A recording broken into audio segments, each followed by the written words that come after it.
Assalamualaikum warahmatullahi wabarakatuh. Nama saya Prameswari Gita Wardani, saya dari kelompok 3. Perkenalkan, saya Talita Zahra dari kelompok 3. Nama saya Aldris Novrian, saya dari kelompok 3. Saya Zidan Razan Lingga, dan kami dari kelompok 3 akan mempresentasikan tentang pelaku kampanye.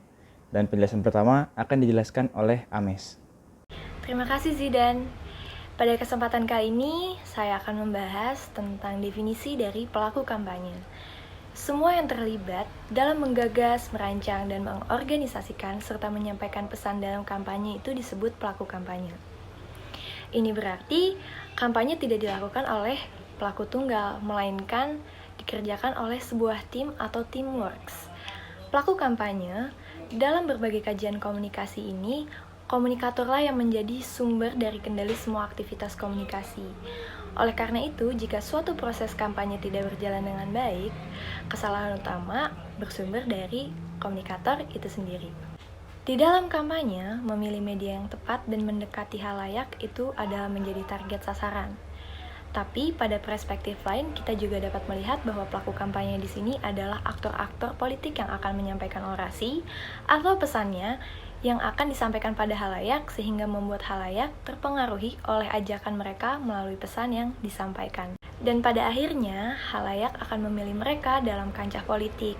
Contohnya, seseorang yang mencalonkan diri sebagai presiden tentunya dengan latar belakang yang sudah memenuhi persyaratan yang kemudian diusung oleh sebuah partai politik. Dan untuk mencari suara dan dukungan, maka si calon ini melakukan kampanye dengan menyampaikan pesan dan orasinya yang akan mempengaruhi halayak untuk memilihnya. Pada saat kampanye, si pelaku kampanye merupakan aktor utamanya yang akan mempengaruhi jalannya sebuah kampanye politik.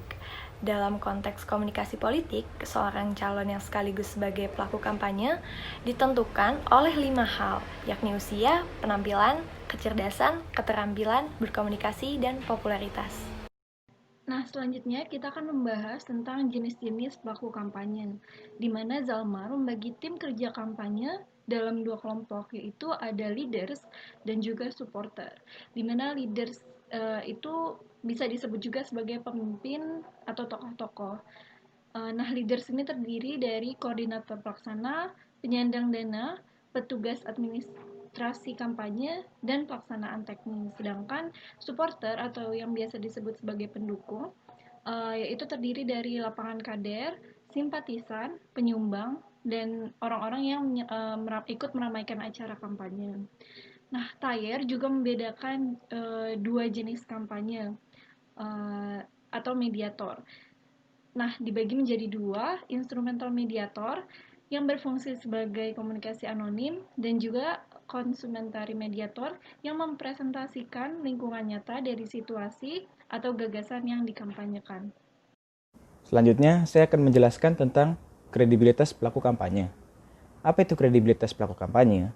Kredibilitas adalah seperangkat persepsi mengenai kelebihan-kelebihan yang dimiliki oleh sumber atau seseorang yang menyampaikan pesan dalam kegiatan kampanye agar dapat diterima oleh masyarakat, yang dimana idealnya akan terdapat kesesuaian antara pelaku kampanye, objek kampanye, khalayak sasaran, pesan, dan media yang digunakan dalam berkampanye. Contohnya adalah seorang dokter yang berkampanye mengenai penggunaan masker selama berkegiatan di luar rumah dengan menggunakan media televisi. Selanjutnya, penelitian yang dilakukan oleh Hovland, Janice, dan Kelly pada tahun 1983, mereka menemukan 3 aspek yang mempengaruhi kredibilitas sumber di dalam komunikasi, yaitu yang pertama adalah kepercayaan atau trustworthiness. Kepercayaan ini berkaitan dengan penilaian halayak bahwa sumber informasi dianggap tulus, jujur, bijak, dan adil, serta objektif, memiliki integritas pribadi, serta memiliki tanggung jawab sosial yang tinggi. Dan yang kedua ada keahlian atau expertise. Faktor keahlian berhubungan dengan penilaian di mana sumber dianggap berpengetahuan, cerdas, berpengalaman, memiliki kewenangan tertentu, dan menguasai skill yang bisa diandalkan. Selanjutnya yang ketiga itu ada daya tarik atau attractiveness. Secara umum, konsep ini meliputi penampilan fisik dan diidentifikasikan secara psikologis sebagai daya tarik pada seseorang yang didasarkan pada kesamaan nilai atau karakteristik kepribadian lainnya. Nah, selain ketiga faktor di atas, pada tahun 1973, May, Krosky, Jensen, dan Valencia mengidentifikasikan 3 faktor pendukung lainnya yang mempengaruhi kredibilitas sumber, yaitu keterbukaan atau extroversion, ketenangan, composure, kemampuan bersosialisasi atau sociability, dan karisma. Selanjutnya, kita akan membahas tentang arti pesan kampanye. Sebelum kita memasuki kepada arti pesan kampanye, terlebih dahulu kita akan mengulik apa arti pesan itu sendiri. Pesan merupakan sesuatu yang disampaikan seseorang dalam bentuk simbol yang dipersepsikan dan diterima oleh khalayak dalam serangkaian makna.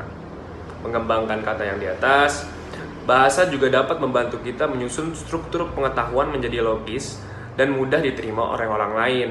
Sebab, sebagaimanapun bagusnya sebuah ide, bila tidak bisa disusun dengan struktur bahasa yang benar, ide itu akan menjadi kacau.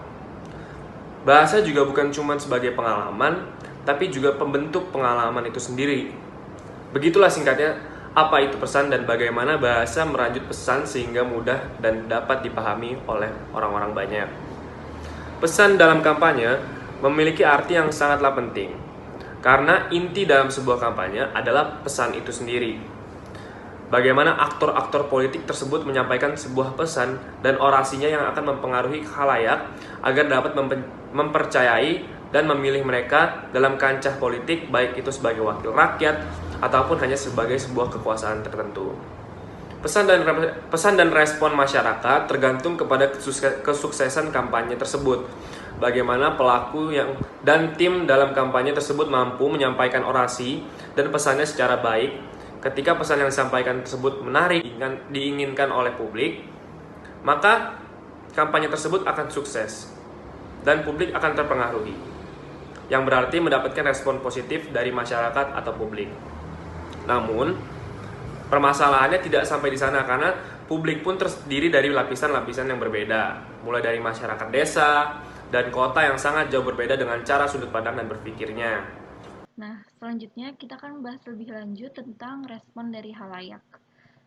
Nah, walaupun pesan dapat sukses tersampaikan dalam kampanye, perbedaan lapisan masyarakat juga dapat mempengaruhi perbedaan pemahaman-pemahaman dari pesan-pesan tersebut. Mulai dari masyarakat desa dan kota yang sangat jauh berbeda cara dan sudut pandang berpikirnya. Masyarakat desa lebih cenderung memilih apa yang lebih sering mereka lihat, berbeda dengan masyarakat kota yang lebih cenderung kritis. Nah, untuk menyikapi hal-hal tersebut, pihak kampanye harus bisa menentukan khalayak sasarannya. Masyarakat sebagai makhluk politik sangat peka dengan hal-hal yang bersifat persuasif, propaganda, agitasi, dan perang urat syaraf, sebab manusia memiliki kebebasan untuk memilih mana yang menurut mereka adalah pilihan yang terbaik.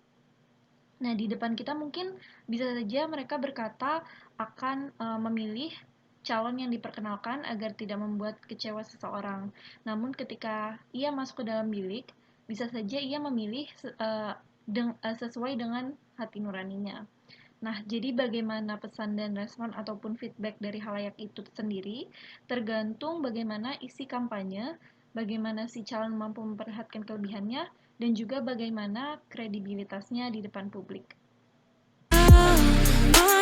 Feels when I'm with you.